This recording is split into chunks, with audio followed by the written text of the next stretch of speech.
அம்பத்தூரில் 550 kilo செம்மரக்கட்டைகள் பறிமுதல் செய்த போலீசார் மேற்கொண்ட விசாரணையில் செம்மரக்கட்டைகளை கொண்டு மாட்டு கொட்டகை அமைத்தது விசாரணையில் அம்பலமாகியுள்ளது.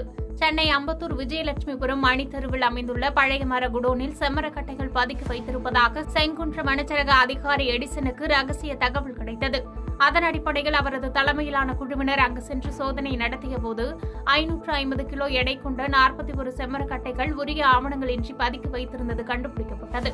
இதனையடுத்து 41 செம்மரக்கட்டைகளையும் பறிமுதல் செய்த வனச்சரக அதிகாரிகள் அம்பத்தூர் எஸ்பி நகரை சேர்ந்த தமிழ்ச்செல்வனை தங்களது அலுவலகம் அழைத்து சென்று தீவிரமாக விசாரணை மேற்கொண்டனர். அதில் அவர் திருவள்ளூர் பேரம்பாக்கம் பகுதியிலிருந்து 60,000 ரூபாய்க்கு மொத்தமாக மரக்கட்டைகளை வாங்கி வந்ததாகவும், அப்போது அங்கு மாட்டுக் கொட்டையாக பயன்படுத்தப்பட்ட கட்டைகள் பார்ப்பதற்கு நன்றாக இருந்ததாகவும், அது செம்மரக்கட்டை என அறியாமலேயே அதனையும் சேர்த்து வாங்கி வந்ததாகவும் அவர் தெரிவித்துள்ளார். செம்மரக்கட்டைகளின் மதிப்பை தெரியாமல் அதனை மாட்டுக் கொட்டையாக பயன்படுத்திய விவகாரம் வனச்சரக அதிகாரிகளிடையே அதிர்ச்சியை ஏற்படுத்தியது. மேலும் இதுகுறித்து விசாரணையை முடக்கிவிடவும் செங்குன்றம் வனச்சரக அதிகாரிகள் முடிவு எடுத்துள்ளனர்.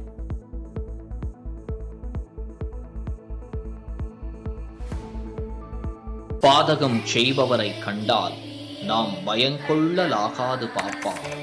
மோதி மிதித்து விடு பாப்பா, அவர் முகத்தில் உமிழ்ந்து விடு பாப்பா. அண்மை செய்திகளை உடனுக்குடன் தெரிந்து கொள்ள இணைந்திருங்கள் இயம்நாடு தொலைக்காட்சியுடன்.